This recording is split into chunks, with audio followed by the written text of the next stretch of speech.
το χέρι, δώσ' μου ζωή. Ένα σύννεφο φεύγει, το παίρνει στιγμή.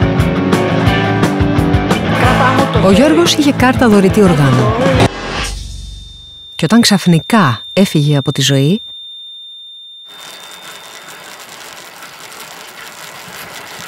η καρδιά του έτυχε να πάει σε έναν λαϊκό τραγουδιστή.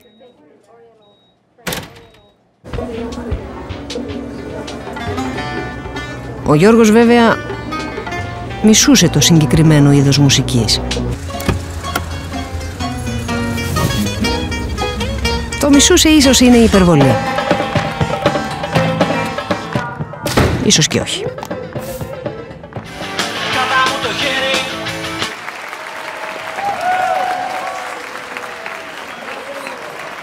Ευχαριστώ από καρδιάς.